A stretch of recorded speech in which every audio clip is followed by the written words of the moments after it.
Hi, Tushar. Welcome to Careers Beyond Degree. Thank you so much for joining us on my podcast. How are you feeling today and what's going on your mind right now?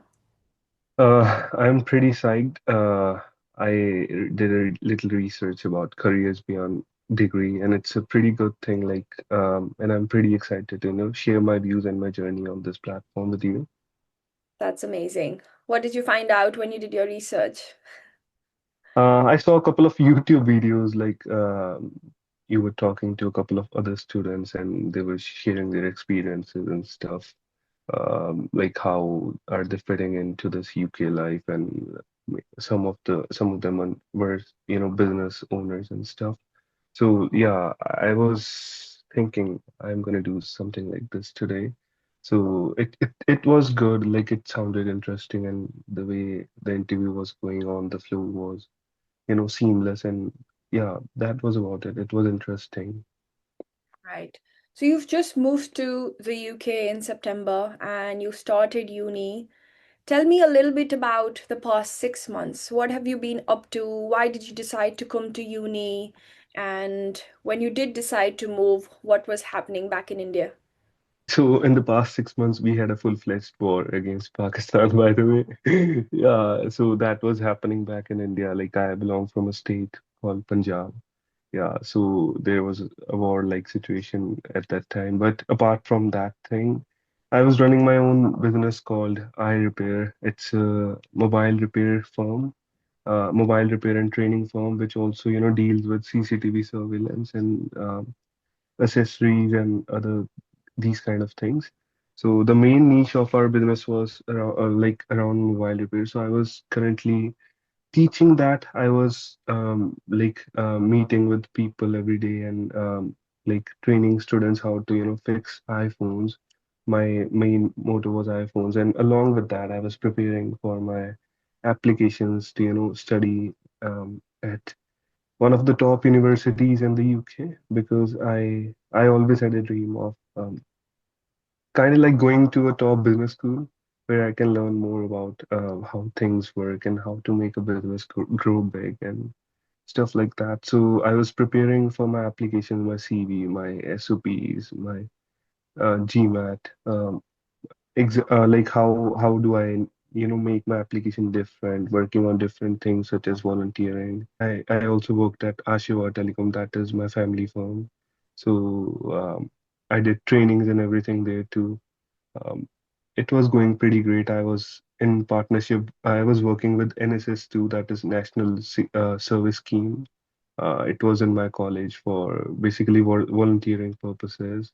I was in contact with a couple of NGOs which I used to work with in a leadership role. One of them was Robin Hood Army. Another one of them was Ma Annapurna Seva. Because I am of the idea that if you are doing a business, you need to, uplift other people too with your business. Not it should not just be for your like financial, corporate well-being. It should uplift other people too. Like it should be socially um, uplifting other people too. I did a couple of internships too in this period. That was one of them were related to social impact, and another one of them was social entrepreneurship. The social impact was actually sales and stuff. Social entrepreneurship was kind of like that. Both of them were with NGOs. One was She Can Foundation, and another one of the NGOs were Paws Welfare Foundation for the dogs. Another one was for the women that are, that are not represented pretty well, that are underprivileged and stuff. So yeah, that has been the stuff that I have been doing for the last 6 months, and it's going like my life is a journey, so it's going great.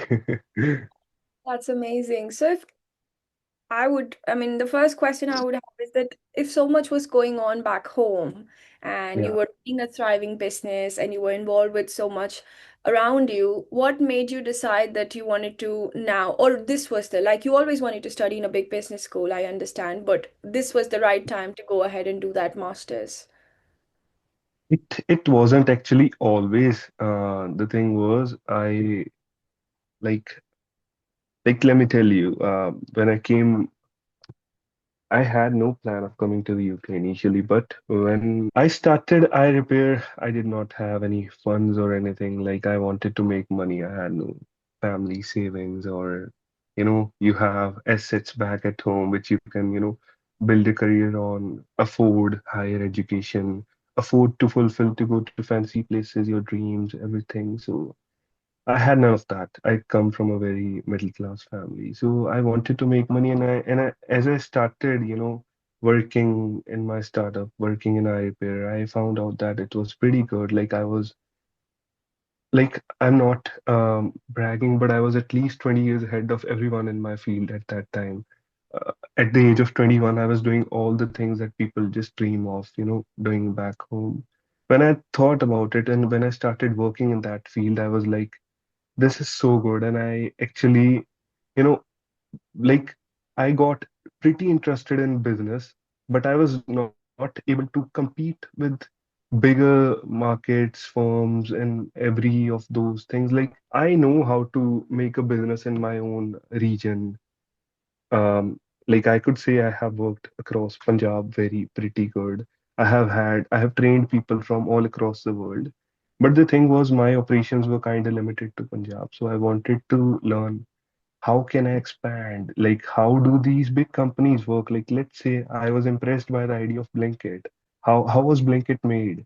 The guy went to, one of the top universities in the US and then just started this thing. And how, like, I wanted to change the business setup so that it's more expandable. You know how big companies work, and I wanted to learn all of that. And it could only be possible if I studied in a top business school.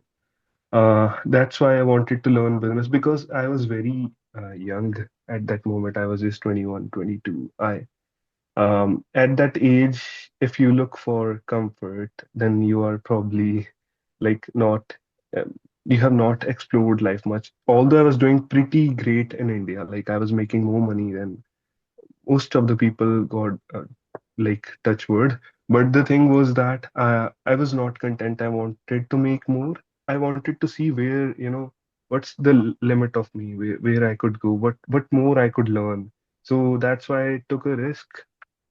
I wanted to learn more about business settings and how operations and strategies and bigger business firms work.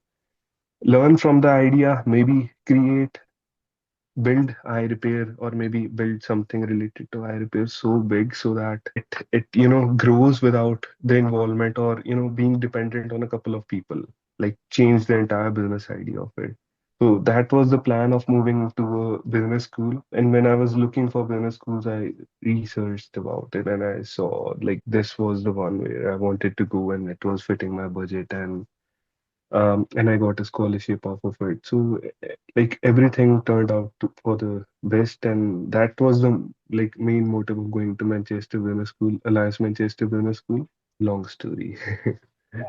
No, that's not a long story. That's Yeah, a very authentic story of what you felt. Why did you yeah, decide move and take the step? Because I feel when you're making enough money, you don't look back to going back to studying because you feel yeah. like, oh, now life is set. Now I just need to grow this business or grow the amount of money I'm making or the profit I'm making. But then to decide that no, I need to upskill, I need to learn more in order to grow this business, and that will only happen if you get the right kind of education and support.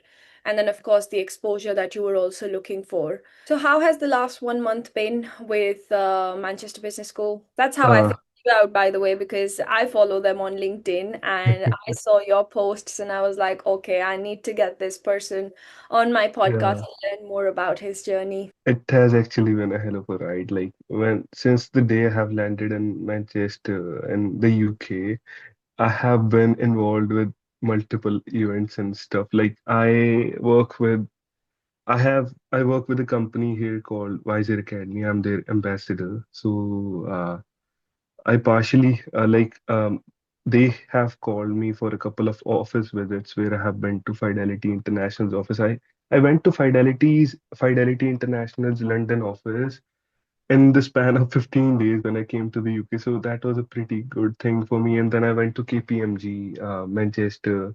and in Saint Anne's Square, I think, Saint Peter Square or Saint Anne's Square. Yeah, it was pretty good. I learned a lot. I did a lot of networking, and then I have been to a lot of events of um, VC, Accelerate ME, um, about startups and how to conduct businesses. I have been to events for Barclays, and I have like held activation events for KPMG too. They are pretty interesting, and like most of them are related to Wiser Academy for now. And apart from this, I just took part in a startup weekend that was conducted by Masood Entrepreneurship Center last weekend. It was about like to build a startup in less than 3 days. So over there in that week, we built a startup. I pitched another idea of mine in that weekend, but I was not, the top voted candidate. So my idea did not go further. But I started working in on my friend's idea. It was pretty fun. I just wanted to have fun in that weekend. The idea was to invest in people's relationships and stuff. So it was a pretty, buzz. There was a lot of buzz created around that idea, and when we went viral, we built the startup. It was called Is It Up in less than 24 hours with the help of my team. Wow. We marketed it, and it got like 10 more than 10,000 impressions in under 24 hours. We got like 50 relationships on that app, 100 plus users in under 24 hours. Like it was pretty good, and we even got like at the final day of the startup weekend, we got highly commented by Masood Entrepreneurship Center and the director of NatWest. He was among the judges, so it was pretty great. Last 2 3 days ago, I have just went to a VC panel of Accelerate Me. I learned a lot from there too. Like it has been a lot of networking and just running around. Apart from this, I have been involved in events because I am the student ambassador, academic representative of my cohort. So I have to attend, student voice committees, panels, and meetings and everything with the, academic directors, program directors, and academic heads, and the people that actually, teach us, our professors. So I have been involved in those meetings too. Apart from this, I have been elected as the events executive for in Enactus. Enactus is like a social entrepreneurship, th- like club society, which is worldwide, popular worldwide, and I am the events executive for a project called Project Blossom that is for empowering underprivileged women. Um, so I've been working on that too. And of course, my studies. I have Oh, been yeah, you working on study my as well, apart from yeah, all of yeah, and yeah, my studies too. In the upcoming days, I'm probably gonna go to another event that is in London again for the Hayes Mac company. So yeah, and like life is pretty hectic. There is a event called Silicon Mingle that I have been invited to by the Masood Entrepreneurship Center. There is a NatWest Accelerate something event coming this week too. Like life has been pretty hectic here, but it's pretty good because most people that come to, the UK, US don't get these kind of networking options. Like the people I network with right now are at the top of their fields. When you are that proactive in your fields, and when you are that proactive, generally on LinkedIn, on socials, like you actually connect with people, not really, you create a value out of that networking or relationships. So I feel like, as you told me, like the last month has been pretty hectic. I have networked with a lot of people and actually, created value from those networks and met a lot of recruiters for possible future job options if I want to do something like that. It has been going great. That's amazing. Are you sure you've only been here for 30 to 45 days? Yeah, yeah, that is about it. 30 to 45 days. And you've done so much. You've explored so much. Yeah. If I had to ask you, what would you say is different about you that the other students don't have, that they are not getting the same exposure, or what are you doing differently that you've done all of this? I didn't do all of this in my first month at uni. Definitely four different freshers I must have went to, but nothing close to this. So what are you doing differently today?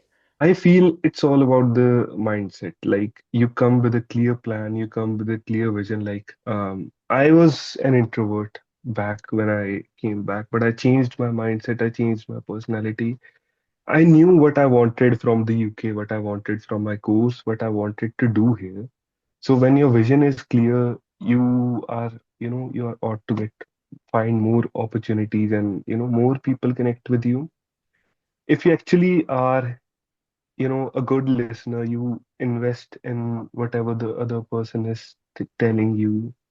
You tend to make good relationships and actually create some value off of that relationships. I think most people that come to the UK don't have that kind of mindset. They just come here to.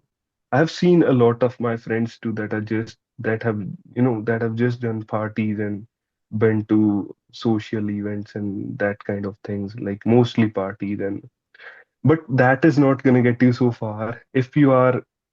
And then people complain that there are no jobs in the UK or there is no nothing here.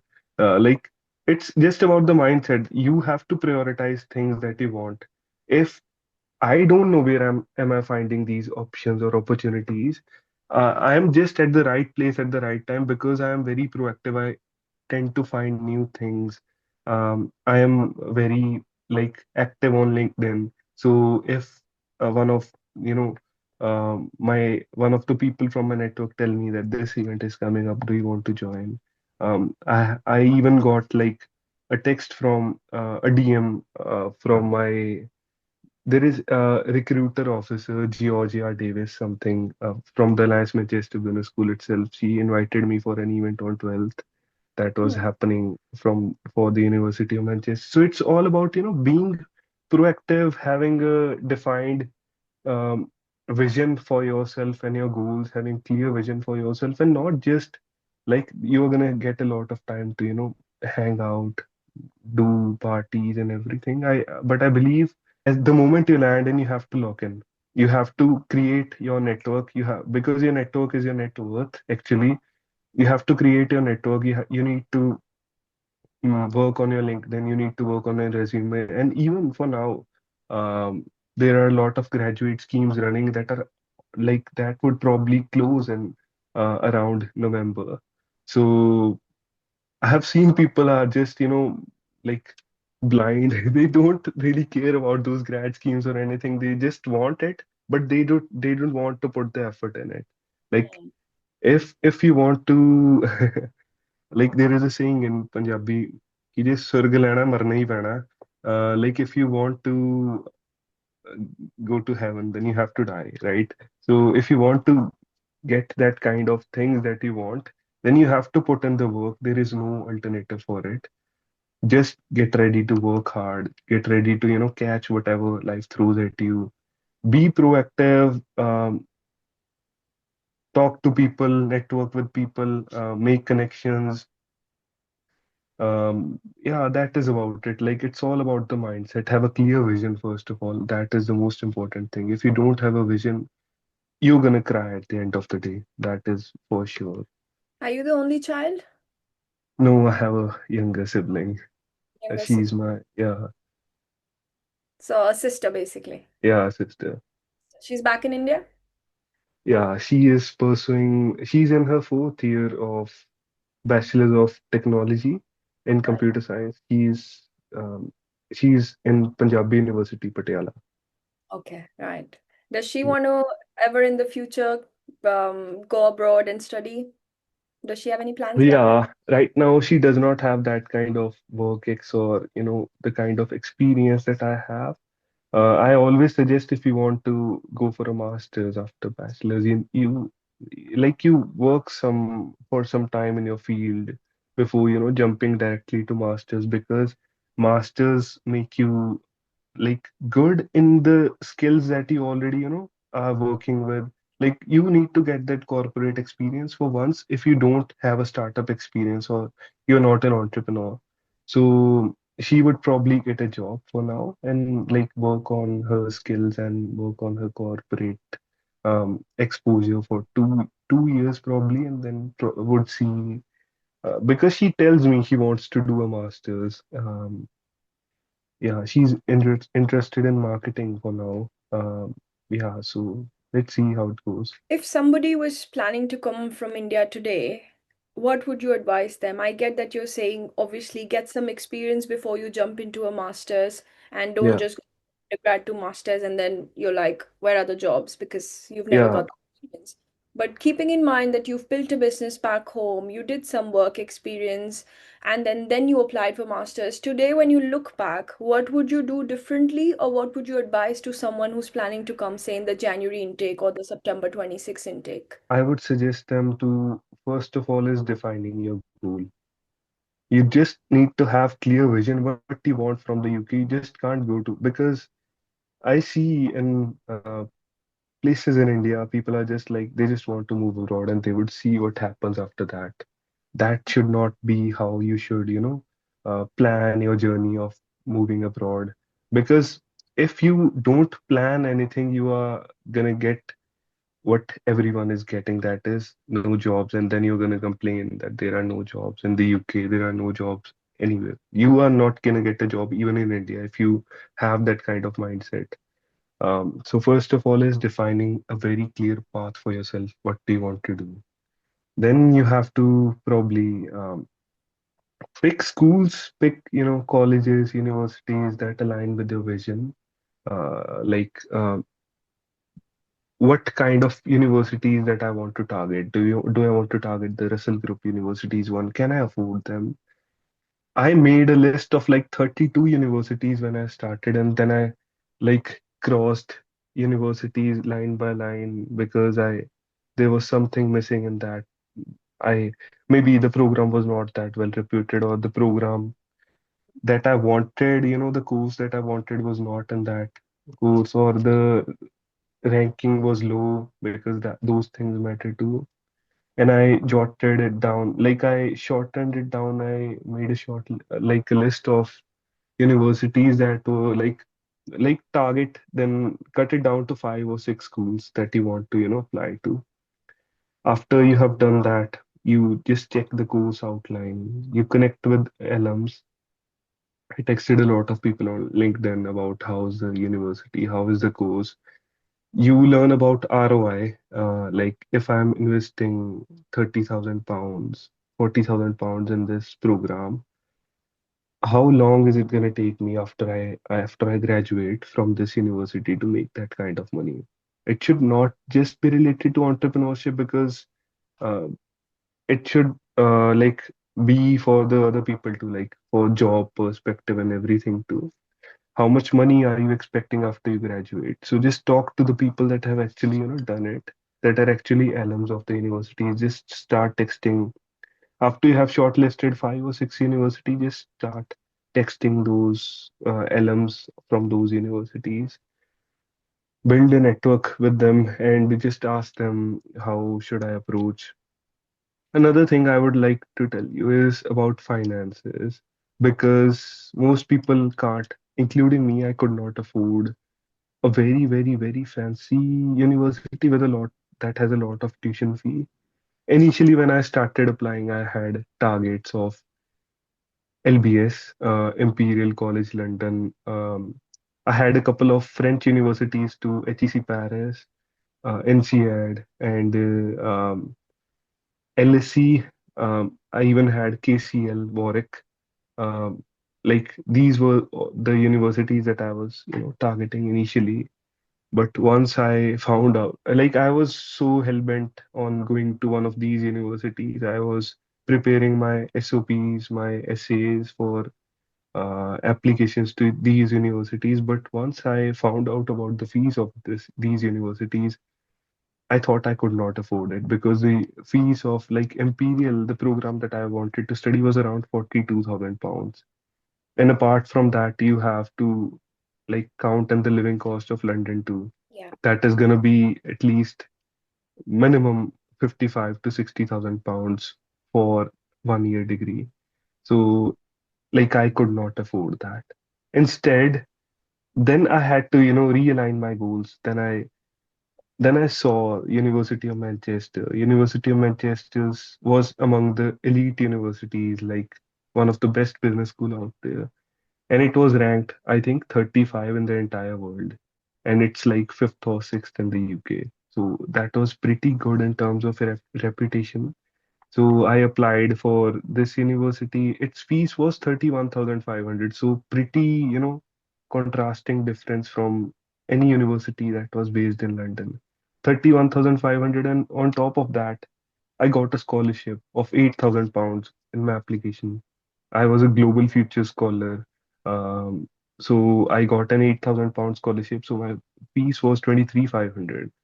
So it was almost half of it. I was getting the like the same kind of degree for half the price. If so, I would just say to try to get into one of the top Russell Group universities but you should always take care of your finances, which is the thing that you can afford. You should never go out, like you should never really not care about your pocket because these things matter. What if like worst comes to worst and you don't get a job? So then what? How are you gonna repay your loan? Because most of the people in India, they come with an education loan to the UK. So you have to take care of all those things because like touch wood, I got lucky, I got a scholarship. And like my fees is almost half of other universities, and like I am getting the same kind of degree from the one of the most, prestigious universities in the UK. So I consider myself lucky, but you have to work really hard to get those kind of scholarships. Find those scholarships. What's the scholarship that you can get? And then just align your university goals and see the course outline, and like these are the things like, and once you land, you need to have a clear plan from day one, build a network. um, just start working on what you thought you would work on when you were applying for your university. There's also another thing. Some of these universities, like Imperial does not require a GMAT for most programs, but some of the universities like LBS, even LSE, these kind of universities, HEC Paris, they require GMAT. So you need to understand if I am ready to put in, 6 months of my effort to crack an exam, and would I be able to crack that? Because investing your time is the most precious thing, even more precious than money, because time can't really come back. So are you ready to invest in your 6 months for that exam, and how are you going to go around that? Your vision should be very clear that if you're hell bent on going to London Business School, then you have to give your GMAT, you have to work hard on your GMAT, get a good score, then work on your finances, your scholarship, your essays, your motivation, your resume. So it's a process. So you need to work on your process, and then you will obviously see the results. And this is what I would suggest anyone that is coming here, that don't just come without a goal. Have a clear, defined goal and have a process in your mind. Work. It should not be like I can't go to this university in this September intake. I started working on my application last from since the last September. So I worked like 1 year on my application to this, and I got my offer in like January. But I waited to come to the UK for 1 year, more than 1 year. So Right. it should not be like that. That I want to go to the UK in this September only, or in the next 3 months only. It should be when I get an offer from the top university, from the university that I want to go, not just any university that your agent is telling you to go. Hmm. Then you should, move further with it. Otherwise, there is no point of coming to the UK if you are not goal oriented. If you need to define your goals, you need to build a plan, you need to have a process if you actually want to do something with your life. Right. With all the news that was going on about UK visas and changes in the graduate route and whatnot, did it kind of make you feel like, oh, it's not worth it anymore? Should I do it? Should I not do it? Will I get a job? Or maybe job was not a priority, but did you feel like the environment is not as ripe as it used to be before and made you like think again about your options? Uh, See, I had this vision like uh, everything happens for a reason. Hmm. So, if like my father used to tell, like if it's meant to be for you, it will be.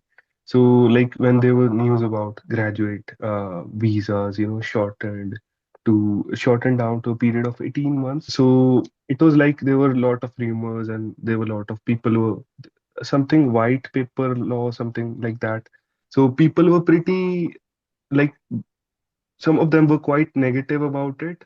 But the thing is, in the period, I was like, I am gonna figure something out for myself. It's just the span of 6 months that is, being shorted in the PSW period. So what about the 1 year that I'm studying and the 1.5 year that I will get after it? I'm probably gonna get 2 years because I'm gonna apply for my PSW next year around this time. But Right. but even if I got like 18 months on my PSW, I would have not been very, depressed or very negative about it because I actually have 2.5 years or more than that. If you can't do anything in 2.5 years, you are not probably, gonna get your like whatever you want in the last 6 months.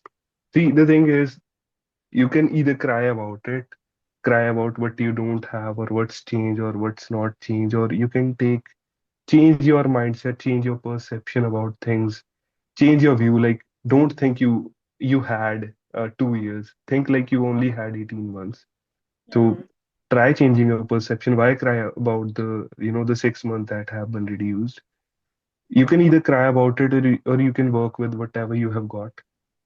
I think most people love to complain, and most people are like, uh, like they would always see the glass half empty. They would not see like the glass is already, you actually get 2.5 years to do whatever you want to do here. And if you can't, uh, like the people I have seen people like there's a friend of mine, a very close friend of mine from the same city. I don't come from a very big city in Punjab or even like from a very big city in India. I come from a small town called Doraha. People don't even know about it. So he's from Doraha too, and he studied from Oxford Brookes University.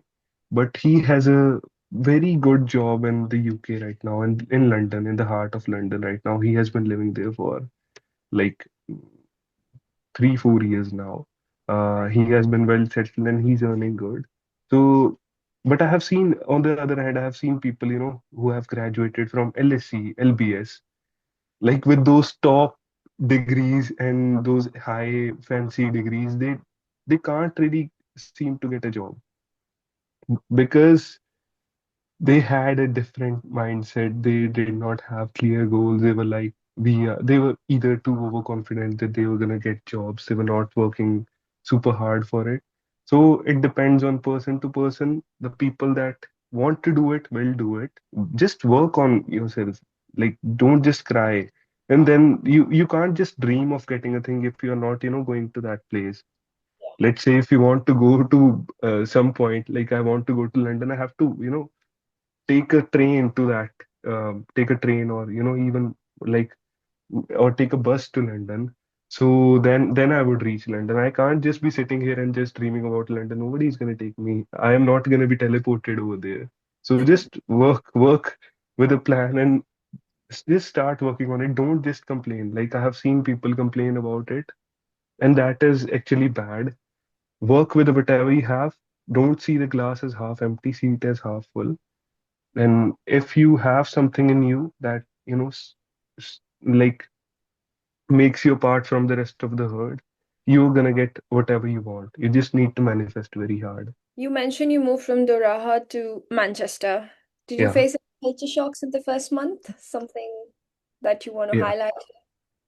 yeah. So in Doraha, there are no like I know like things like Uber and everything. I'm just telling you about my place. That there Yes. were no Ubers in Doraha. There were no blink apps like food delivery apps, Blinkit or anything. It was a pretty small town with a river view and uh, a lot of greenery. The culture shock that I faced majorly was people here were too involved in this smokes, drinking, and vapes and everything. That was like pretty bad for me because I don't drink or smoke. But everyone here was like too invested in those kind of things, so that was like a bit weird to me. Uh, and apart from it, the weather was too drastic because I have been born and brought up in a place that is pretty warm. So I've been used to living in, you know, 30, 40 degrees outside. Here in the UK, I have been sick twice just because of how fast the weather changes, the wind blows, and that was the weather, I would say, is the major thing that is, different from India. Other kind of culture shocks. The food here is too. I won't say it as a culture shock, but the food here is too bland. And Yeah. yeah, I went to Sainsbury to buy something I did not know. It was written it was ready to eat, but when I ate it, it was so bland and it was so bad. Yeah, so these kind of things like the food, but the people here are nice. People are very friendly. People are civilized. They love to help if you want any help. I have not seen any racism or anything like that so far here. Um, Everyone is helpful. Like I went to Liverpool the other day. People over there were pretty helpful too. Like a lady was putting in extra efforts to take the picture of us.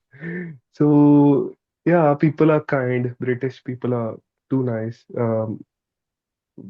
People in my town were too nice too, but sometimes they used to get, rude. Mhm. But it's pretty good so far. These Oh, were the differences I saw. yeah, that's amazing. Have you made friends yet? Yeah, a couple of friends, like because of the events and the things I do, it's really hard to be at one place for so long. I don't really go to parties or anything. Uh, that's why I have friends, I have people that I can talk to, but I have not really, been in any social events with them or going out with them. Yeah. So yeah, What do you like to do when you want to socialize then, if it's not work? I usually would watch a movie or probably go to a cafe to eat something. Yeah, that is about it. Any recommendations yet from Manchester, if anyone new is coming? No, even I have not explored Manchester that much. I have I had a team meeting of Wiser in Northern Quarter. So they took us to a cafe called Black Milk. It was pretty good. Yeah, so that was a good cafe. Even our keys is good too. The cafes around AMBS, the campus, are pretty good too. Yeah, like I have yet to explore because it's just been 30, 40 days and it's so much work for now. Mm. Um, so yeah, I have to explore for myself. Then I can give you recommendations or like places that I would suggest. Do you miss home? Yeah, sometimes I'm a pretty bad cook. I just know to I was gonna make ask actually, if you know how to cook when you said the food is bland.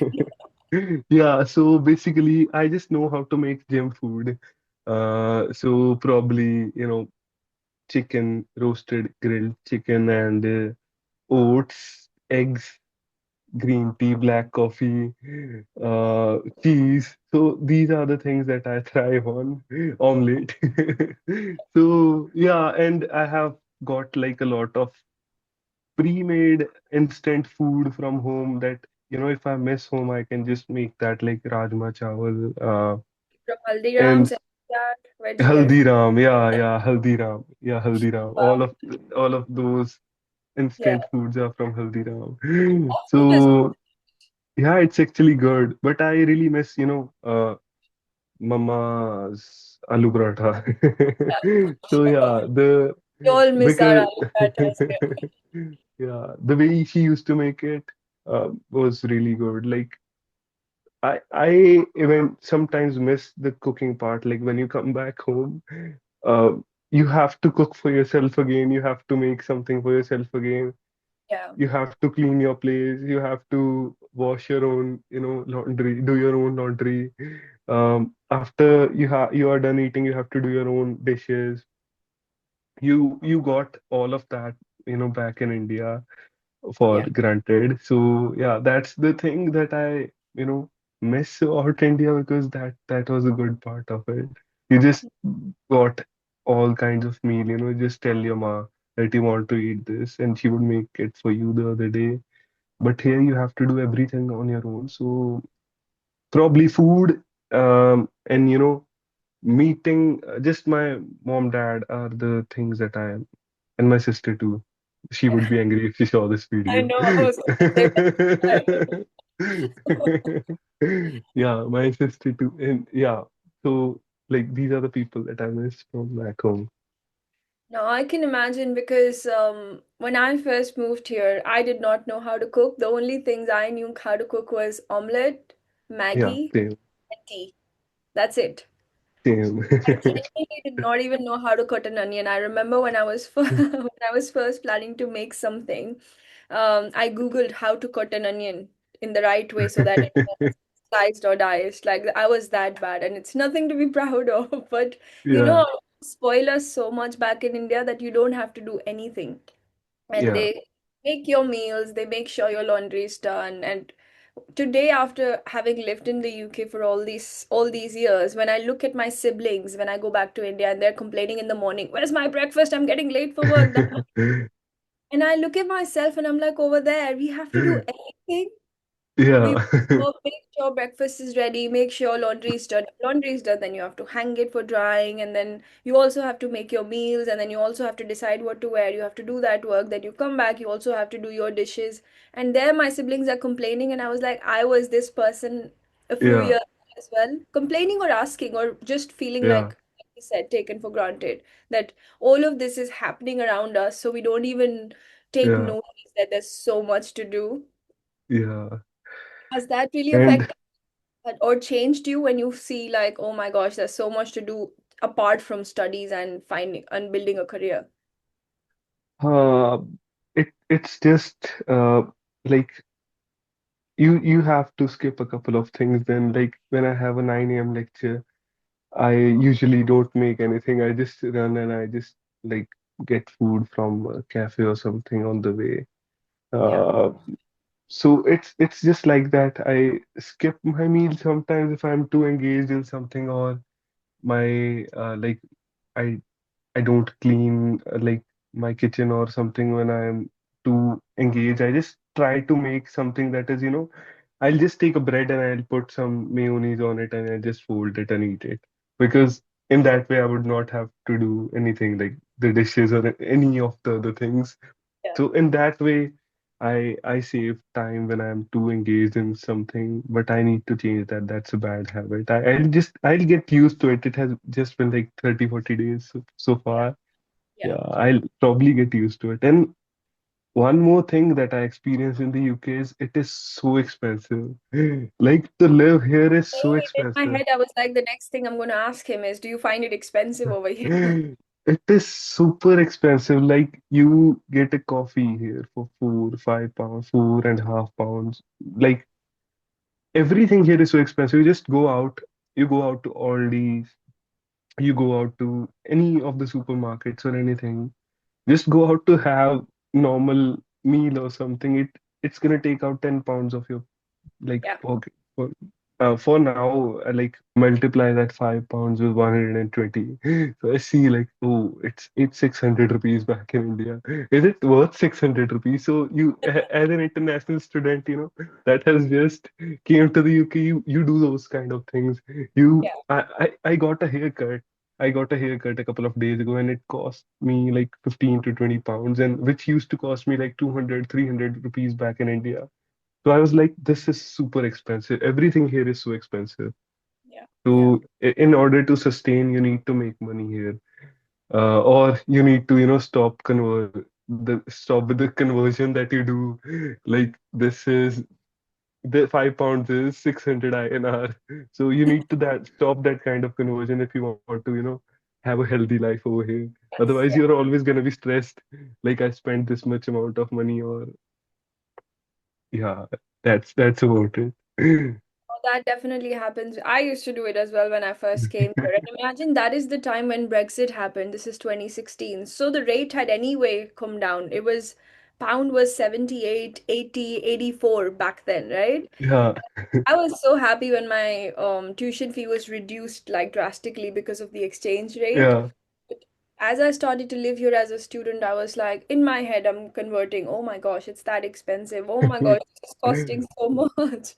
And I remember like even getting like salon services, like you mentioned, haircut. I've literally gotten a haircut for 43 pounds. Can you imagine? yeah, Multiply that by 120. yeah, That's the amount you pay for haircuts. And it was so hard to even budget because back home, we are never taught personal finance as such. I don't know if you were taught, but I wasn't. yeah. And it was so difficult to like budget the money that you get. How do you budget yourself like monthly? Do you have a set budget? I'm going to be spending this much, or do you take it one day at a time?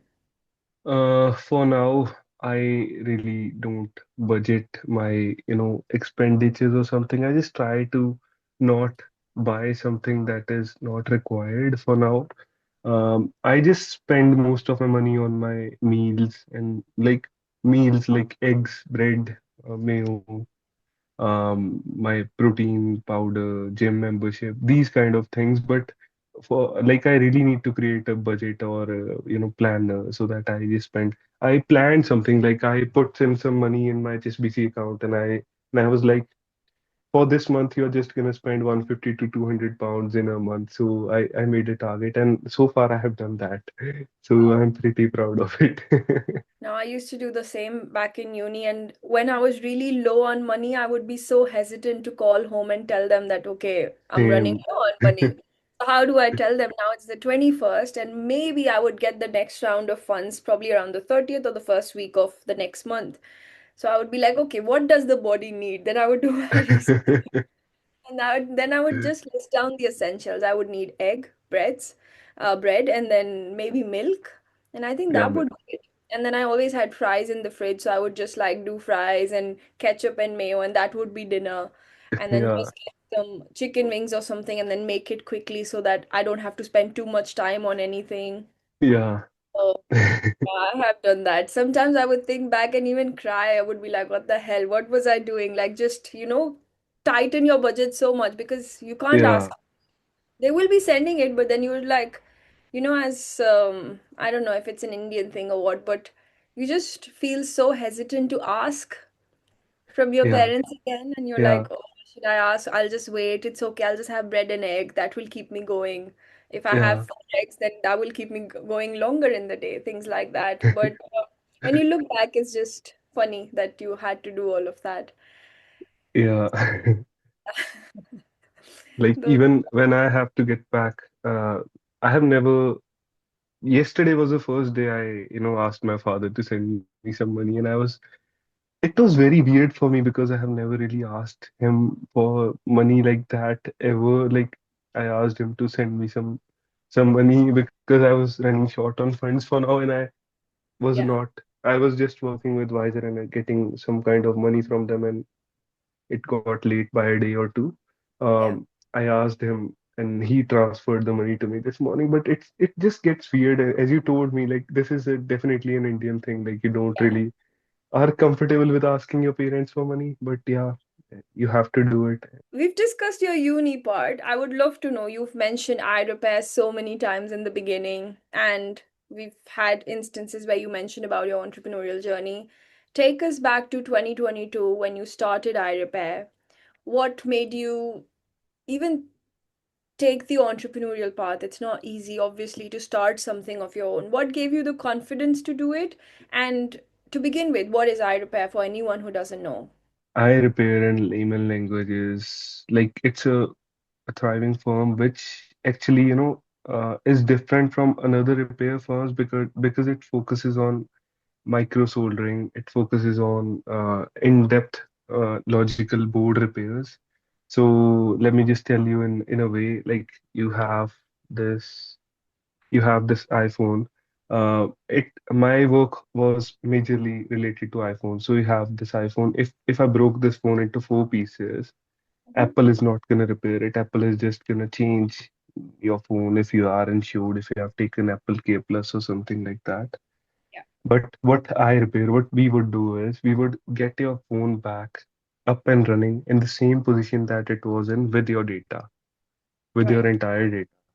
So basically, there would be no loss of data. Like that was our thing that we used to do. If your phone, let's say you have bought a phone for like let's say your phone is of 128 GB, but you want it to be 1 TB. So I could internally expand its NAND storage. Like I could make your phone say it's 1 TB internally. Even Apple would say that.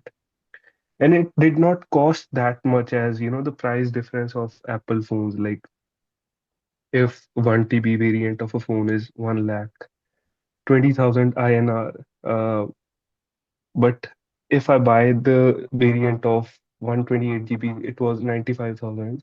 So I Mm. would charge like 7,000 to the client of mine to make that phone 128 to 1 TB internally. Yeah. And that way the client was saving 20 more like around 20,000 rupees on the same kind of he would get the variant of a bigger iPhone. Like these were some kind of the things I was doing. Some of the things that I was doing, I was repairing Face ID. I was dealing with a lot of leakage in the boards, like your phone has a short circuit in it. Like Mm. people would say your phone is dead, your motherboard is dead. I was dealing with CPUs, A15, A14, A13 CPUs, swapping, baseband. Like your phone is dropped, and now there is no network in your phone, and this is because of a logical board issue. Apple cannot repair it.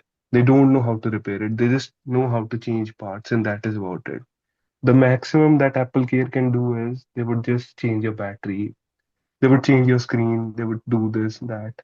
But the kind of things we were doing, it was like on another level.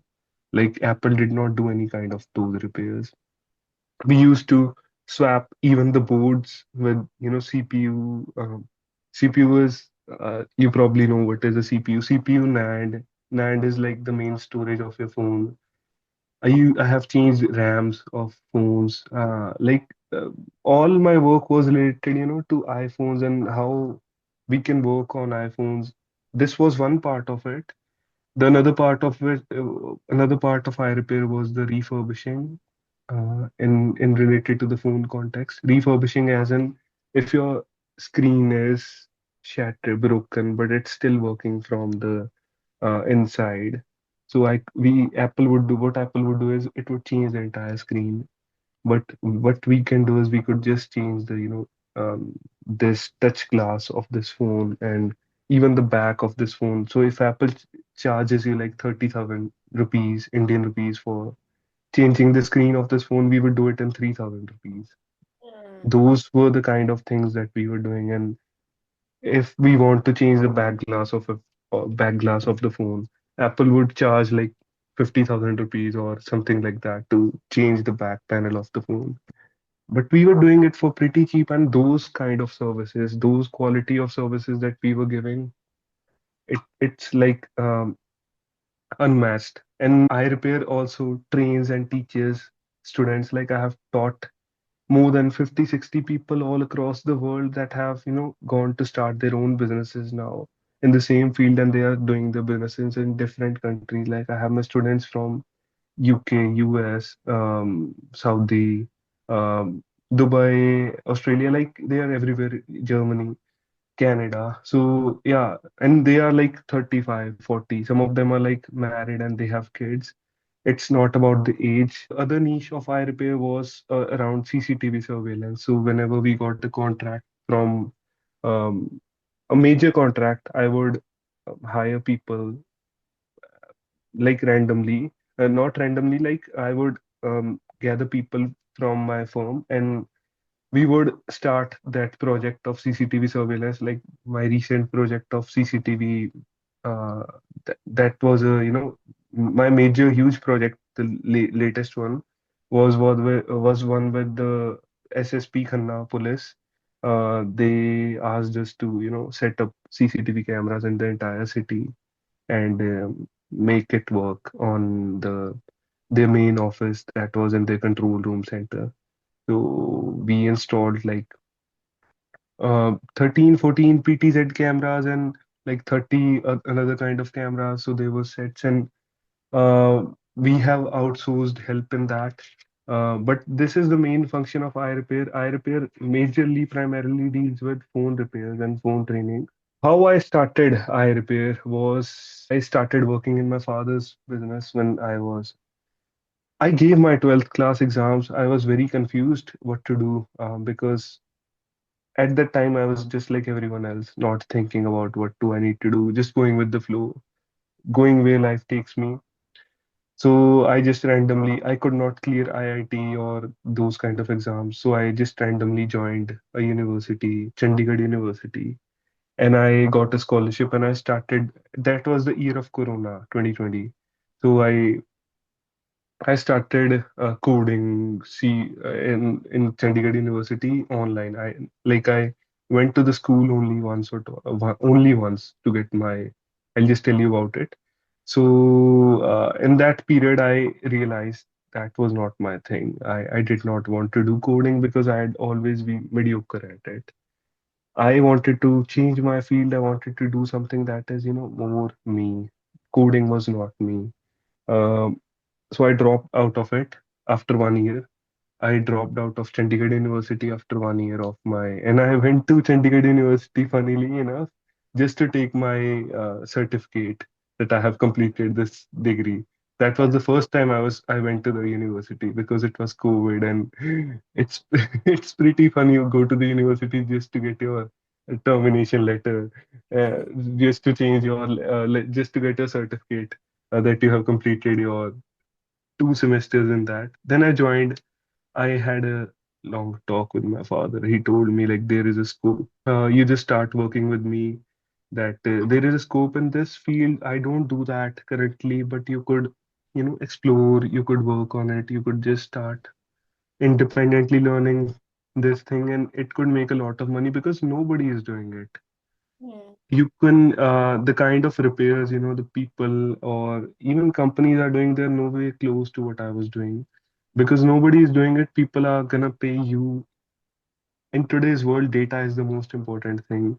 If if you get people's data back, then they are gonna pay you the price you expect from them. The price you quote, people are gonna pay you that kind of money if you get that data from their phones.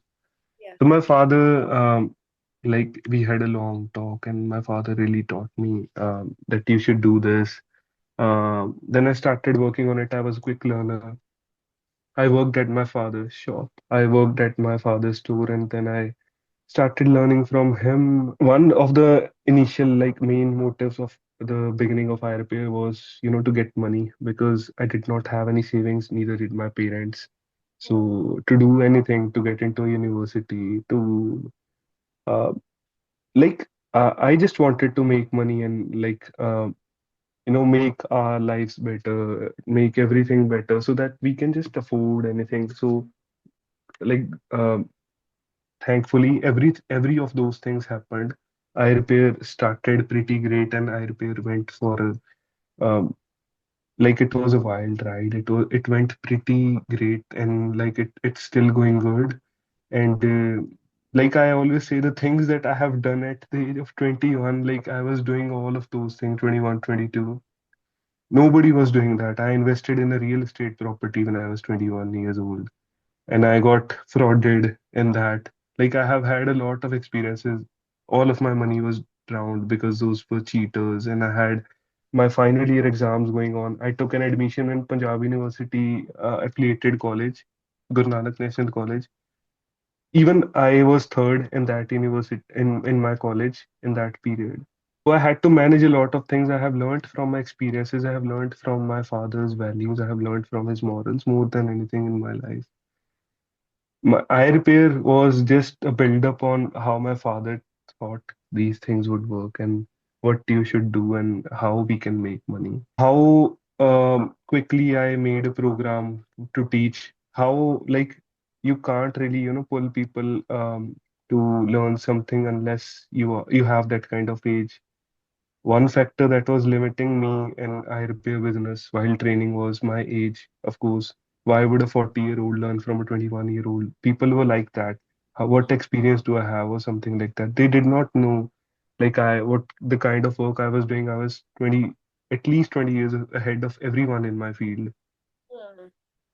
So that was the kind of thing pushing me back. So I like worked hard on every bit that was holding me back, and I figured out a way, like I always do in my business. And like mm, the trainings went well, the business went well, and everything is going pretty smooth even now. Even now, my students are handling the operations.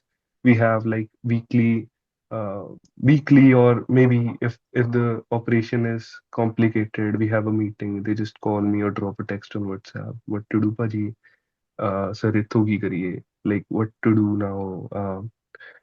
And I just tell them what needs to be done. They have the notes, they have my support and everything. So yeah, it's going pretty great. And that was the motivation, the money, and to do something to, improve the situation of my family. Yeah. Um, yeah, that was the goal of it. Hmm. Well, you have a new customer. I have a screen that's been Yeah, that's been all over the place. So I yeah, might come. probably when we expand services over the UK, we can do that. For now, you have to send it to India. Oh, you're not doing it in, and you're not doing it in the UK at the In the UK, I have just been here for 30, 40 days, so I moment. really have not built anything over here. So Hmm. once I expand, my services across the UK, you would be my first customer Yes, then. please. I will pack my laptop, and if till then Yeah, if it yeah. so it gets fixed. So you got all your training from your father, then that means. No, as I told you, I learned from bits and pieces. My Yeah. father taught me about, opening and closing the phone. At that time when I started, there was just iPhone 6 and a lot of Android phones. After that, I learned from a couple of people, and like Chinese people are so fast. They are like, uh, a phone is lost today and they would make a copy of it tomorrow. So I connected with some of those people that were actually building those kind of things, and I learned from them. I had dealers that I worked with, that taught me like this is how the business goes, and I connected all the bits and pieces, the dots, to build a framework for me, which I knew, like, once I knew, like, this is the phone, it opens like this. This is the board of it. This is the battery. This is the camera. This is the lidar sensor. This is the face ID, flex, charging, flex, wireless, every NFC, whatever there is in the phone. So once I knew it, I started working on my own, on dead phones, motherboards that are iCloud locked. Um, so that I learned about all of those things. I bought a couple of softwares to help me with it. Then it was a lot of self-learning, investing your time in this thing. Like I used to go back home at around 11 p.m. Um, like my home was 25 kilometers away from my like my lab. but I used to go around pretty late because I wanted to learn about these things because that was the only way to be different in the market, to different in a way that you want to make a lot of money. So you had to put in those long hours in your life. You had to put in those long hours in your career, and that turned out pretty well. And now it's worth it. Like all those efforts were worth it when you see them from like this position where I right now. Yeah. So it was a lot of learning on your own, just play with those integrated chips, circuits, and just see how is this capacitor gonna work? Why is this burnt? How would you thermal test this thing, that thing? My father just used to, sell, repair accessory, Hmm. um, phone covers, a couple of machines, so these kind of things. But I wanted to change something because everyone has phones, and I was more interested in the board part of it because I was never good at software, but I was very good at hardware. So I wanted to, just out of curiosity, wanted to learn how would these things work? How would a capacitor burn? What's a two-way capacitor? How would this get burnt out? How would what would happen if I change this audio codec circuit to this thing, and like a lot of data around that. Then I built a course around it, and it's going pretty great. Yeah. So you also made a turnover of $100,000. Yeah. Tell us a bit about that. How did you land there? What did you feel when you first saw that you've grown from learning and from zero to that number? How was that? So it's pretty great. Like when you come from nothing and you do some kind of something like that, coming from a very small town. So you actually feel very proud of yourself, and you see like if I have given up everything in my life to, build something that I'm very passionate about. That is like the fruit of it. So um, if you are like that passionate about something and that thing actually works out, actually, helps you. Because I started paying taxes around that time.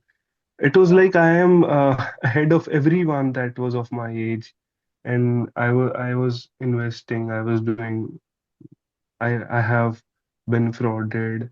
But it all, comes back to me like how far I have come from. There was a time in my life when I was just 16, 17 years old, when I was in my school itself. At that time, I used to, Diwali period, I used to work with my father, and I used to sleep on streets, selling those lights, that fancy lights that he used to make. So in those 15 days, we were the most messiest, dirtiest. And in Diwali period, everyone likes to be dressed up well. So we were like dressed pretty bad because we used to work so much. Our hands were all tied up. On 2, 3 days in that kind of Diwali period, we used to sleep in the same tent that was on the road. So basically a lot of hardships in life, but when you look back at them from the place you are at right now, you used to manifest living in a city like this, in a university like this, with good financial stability, with a scholarship, with everything that I'm doing right now. So it feels good to be where I am right now. Yeah.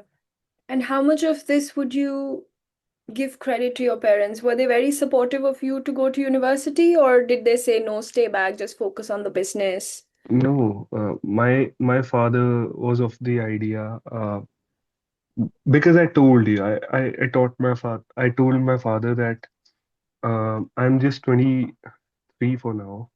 So I want to take, risks. What if I make it so big? Like, if it's some money today and I'm, multiply the revenue by 100 times. I built some kind of company like that because I was really into, finding how big firms work and something like that, that I want to take risks. Once you're 29, once you're 30, the family pressure starts up, so you can't really take risks. So that is my main goal. Like if you're 30, you can't really take any risks outside your because you might be married, you might have a family, you might have to, your parents are old, you have to take care of them. So you need to have a career, a job that is very, very stable. You can't really experiment at that time. But as I was just 21, 22, 23, even if nothing works out, so what if nothing works out? So in these 2, 3 years, I'm gonna get a new experience that helps me some way in my business or anything. It's not like the business is closed, right? So I was of the view, like my parents were of the view too. You go take risks for now because once age starts catching up with you, your risk taking capacity reduces. So it's like you have to be more stable in your career and providing for your family and stuff like that. Yeah. So my parents were very supportive of me of doing anything that I wanted.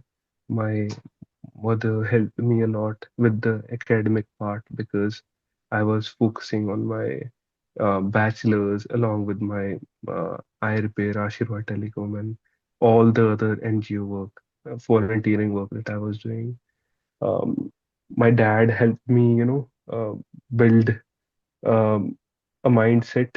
That was the most important. I feel a mindset is the most important thing that he has taught me to have a never give up attitude, chaddi kala ch rehna wala attitude, to always stay in high spirits.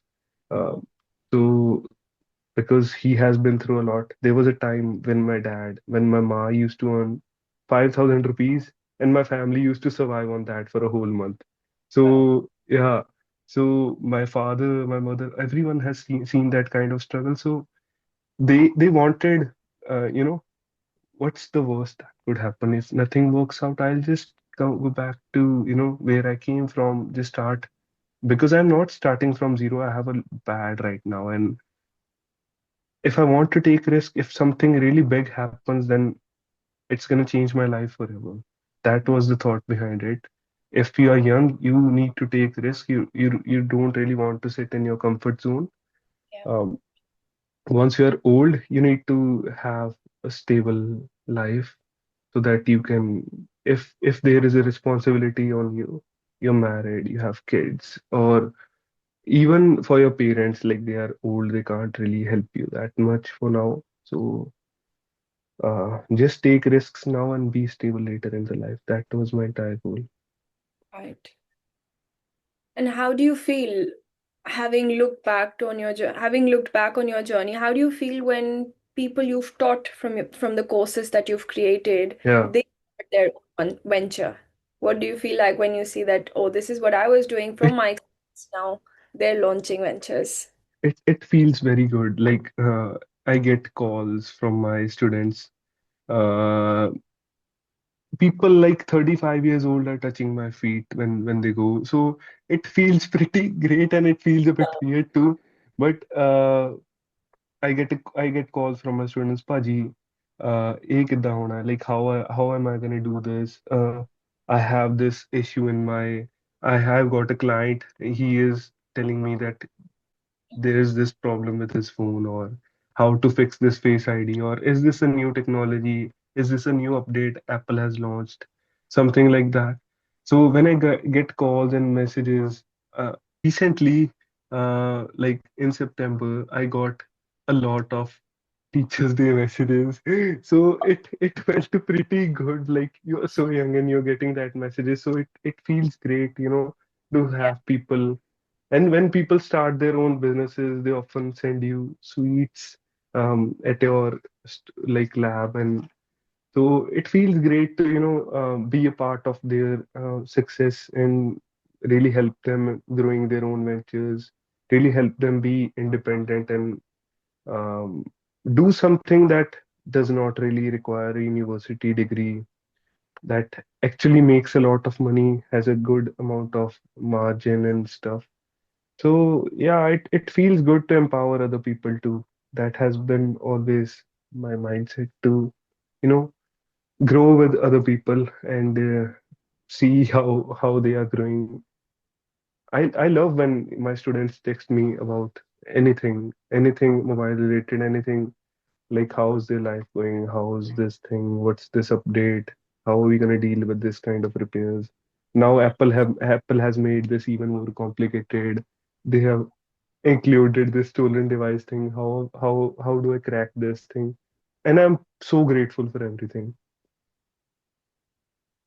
And where do you see all of this going? Like right now, you've probably trained, say, 50 students. Where do you see this going? Do you want to expand and have an academy?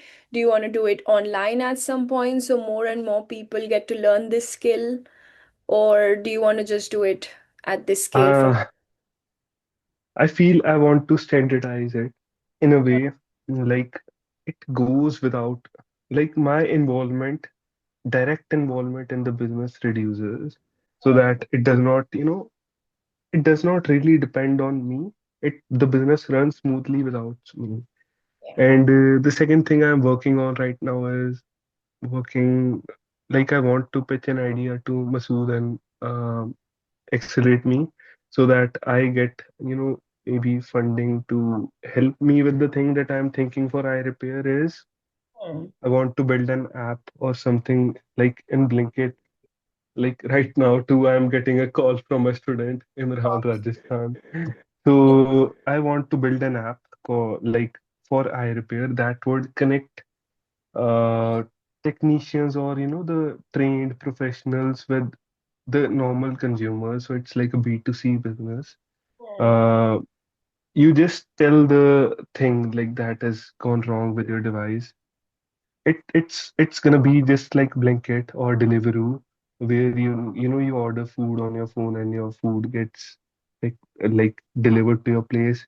Rather, in this kind of platform, your phone uh would be picked up from your place and would be delivered to you within 24 hours of whatever fault you have. So you don't have to run to Apple Care.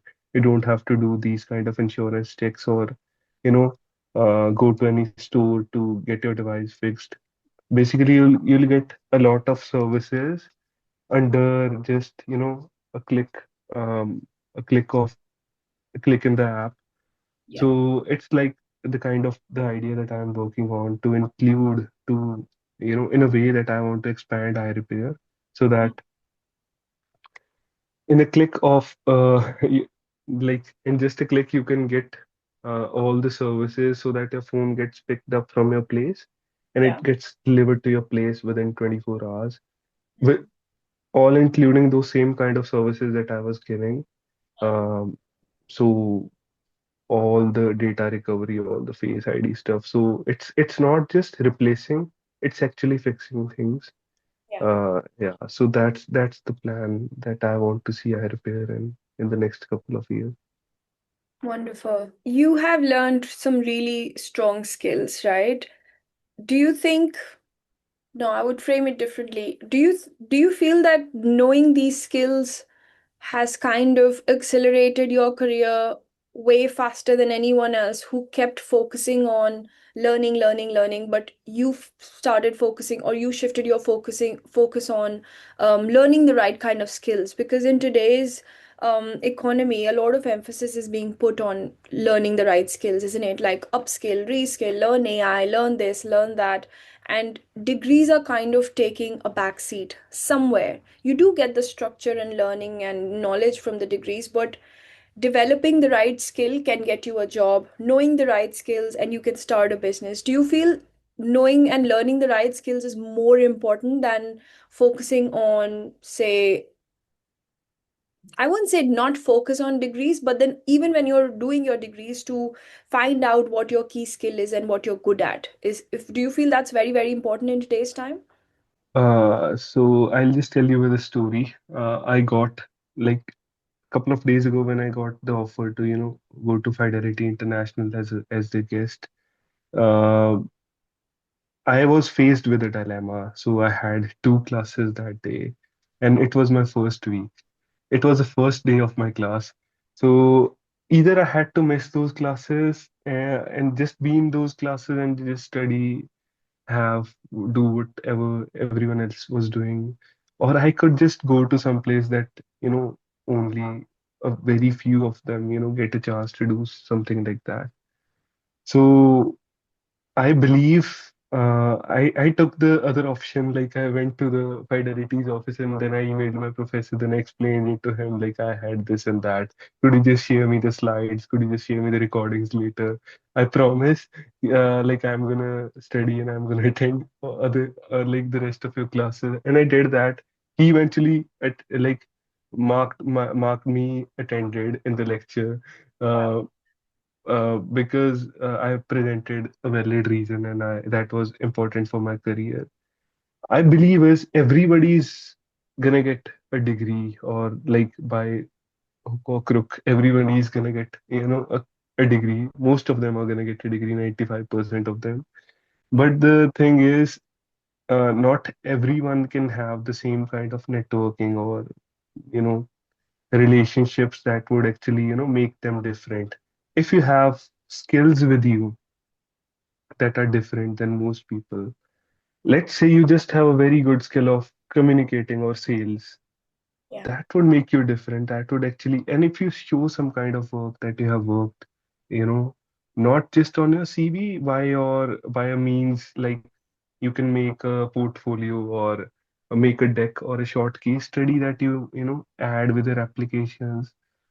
I think if you just have mentioned that you have just studied the master's in management, nobody's gonna hire you. But if you actually tell them that I have worked on these kind of consulting cases, I have taken up these projects, I have these skills, I have been a member of these committees, I have done this and that in my career. Like not just saying stuff, but evidence, like proving it, like what I have done.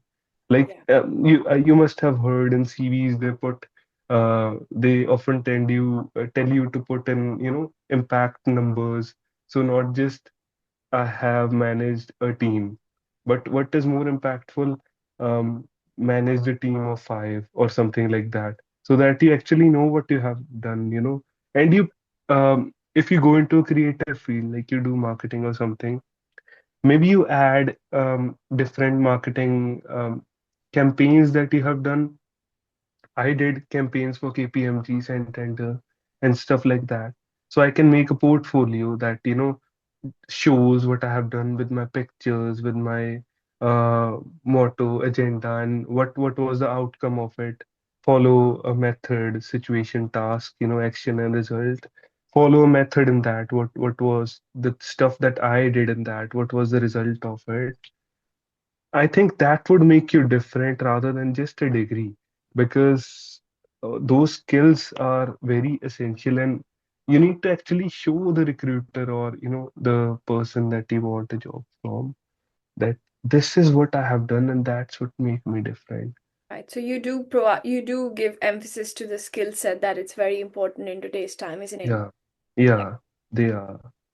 And what do you think about social media in 2025, 2026? Do you think social media is really helping businesses grow big? How do you use social media? I know you're pretty active. So, so the thing is, in today's time, everything is digitalized. People believe what they see. Yeah. People don't believe what's written.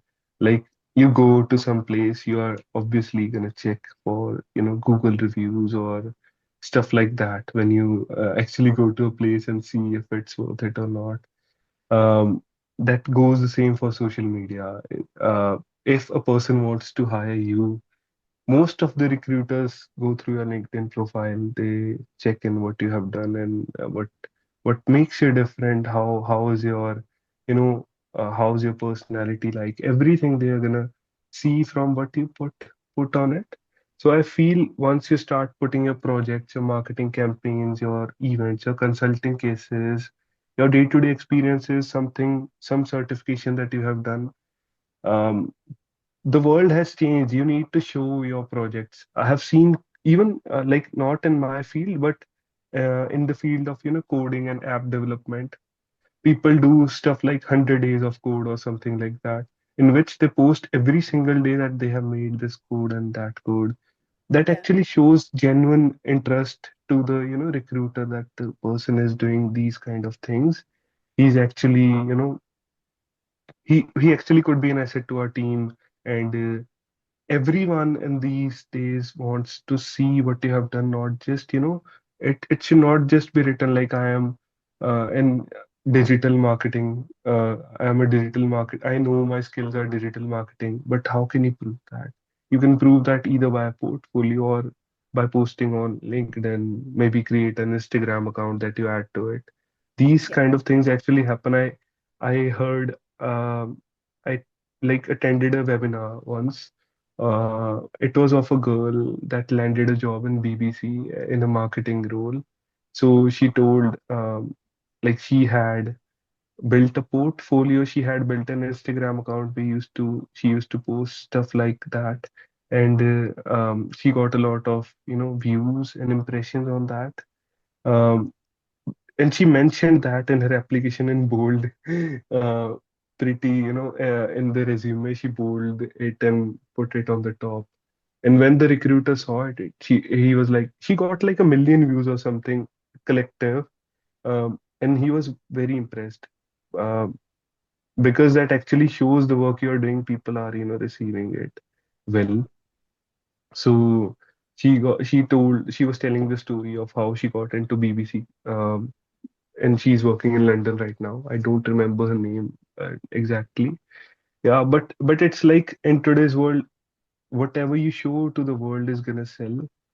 If you have that skill, but you are, too shy to put it out, then you need to change. Like you have done a certain project, you have done a dissertation, you have written an essay, you have presented a presentation on this topic. You felt this topic was hard or this needs to change. You attended a committee meeting or anything like that. You just need to put it out so that the recruiter or anyone that's built a like I would emphasize on this again and again, like build a strong LinkedIn profile, because that's how you get, connections, and that's how we first met. Yes. Yeah. So like that is very important. That's the major part where you do the networking from. So people take it lightly, but this is actually a very powerful tool, and you Yeah. need to be very proactive, and you never know who you're gonna meet and from here, and who's gonna be, the next thing in your life. Yeah, yeah. And a lot of recruiters, business owners, and people in your network, like who you cannot have access to, are constantly looking at your profiles and probably Yeah, looking at your work.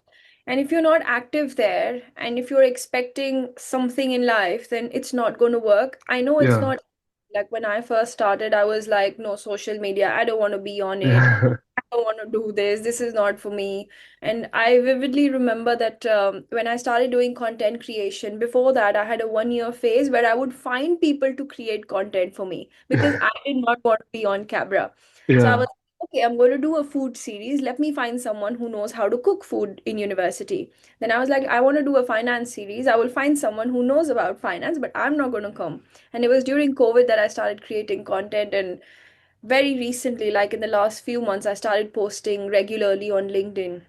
And I genuinely saw the power of it, what it can do, where it can lead you, the people it can connect you to, and how much you learn on it as well. So many people are posting their experiences, their knowledge, and so much on it. And anyone who yeah, comes to me asking for things like, I don't have a job, how do I find a job, or how do I meet employers? And I'm like, there is a platform right there sitting free of cost for you. yeah, You have to do is consistently post, not just random stuff that I had coffee here or I this is what I had for lunch, but like providing real value just about your life experience, what are your plans and things like that. And it will change. And some of the people who I did say that do this, but now when I see them doing it, it's amazing that they are taking that advice and probably getting those opportunities or at least getting closer to those opportunities. So it's very important, definitely. And like you said, that's how we met. When I saw your work, yeah, because I follow Masuda Entrepreneurship Center, and I was there actually a few months ago. And when I started following them, and I saw your work, and I was like, okay, somebody yeah, interesting there coming from India, wanting to do something great, and you are pretty active on LinkedIn as well. yeah. It's a great thing, and this is how this happened. Imagine if you were doing all these great things and decided not to be on LinkedIn. Would we have ever met? Would I have ever Yeah. known? story. And once this gets posted, would anyone else have ever found out about you? Maybe in the similar yeah, industry. And maybe somebody sat in Doraha who must be thinking all of this is not possible. But the minute they watch this, they could be like, but probably I yeah, can. It's doable. yeah, He can, yeah. probably I can, right? And that's the whole purpose of, more than the purpose, it also solves this purpose that if you're on social media and if you have a story and if you can provide value, it can impact so many lives. And you have been impacting so many lives by doing the courses. And I'm sure after this, a lot of more people would want to learn this skill and maybe reach out to you. And that's what we want at the end of the day, isn't it? From our journeys, as much as we can give back and inspire other people to do something similar and just live their dreams, whatever they have on their minds. Funnily enough, I did not have LinkedIn. Like I just started LinkedIn for college applications like last year. And Okay. once in November, I guess, in November around that time, September, November around that time, when I started it, I found out like I can network with everyone here. I Yeah. have created a lot of, organic networks with people, connections. So I was like, why was I not on this app for so long? I was on my major target group was on Instagram, so I used to make my whatever I did on Instagram in form of videos. But once I started working on LinkedIn, I have made like more than 4,500 connections on LinkedIn so far, and it's going pretty great. I know you've dropped a lot of golden nuggets and you've dropped a lot of useful information.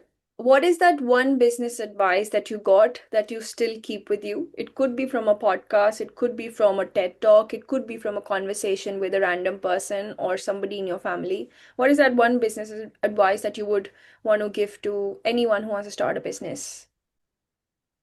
Uh, so I would just, tell what my father used to say.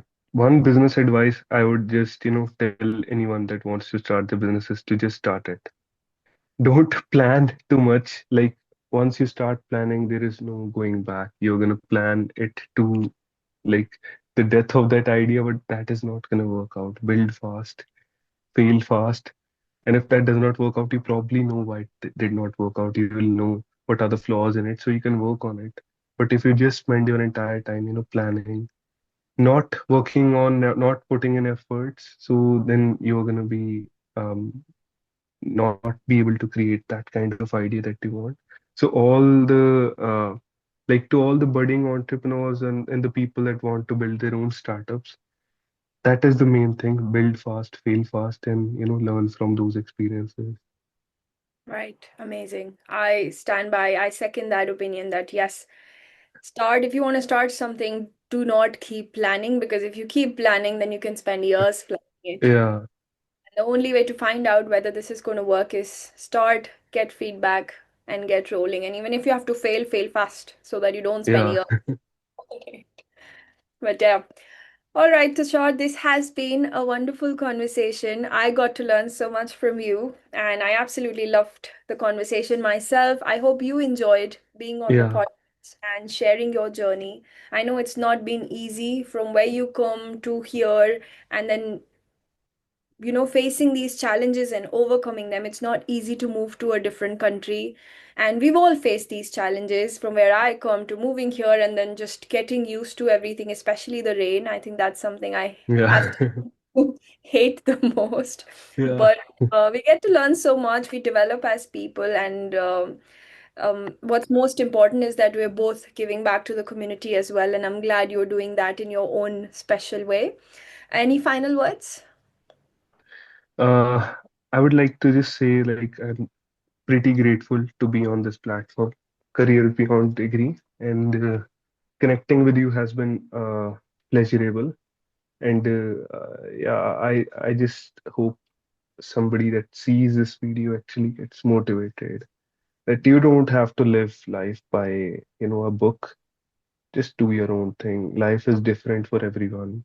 If you don't have a social life, if you don't, if it means to, uh, do something out of the box, it's all right. Just do your own thing, and you're probably gonna figure it out if you are like passionate enough about the thing you want to do. Yeah, yeah. Perfect. Thank you so much. That was a beautiful, beautiful advice. And I will see you on the other side of the podcast now.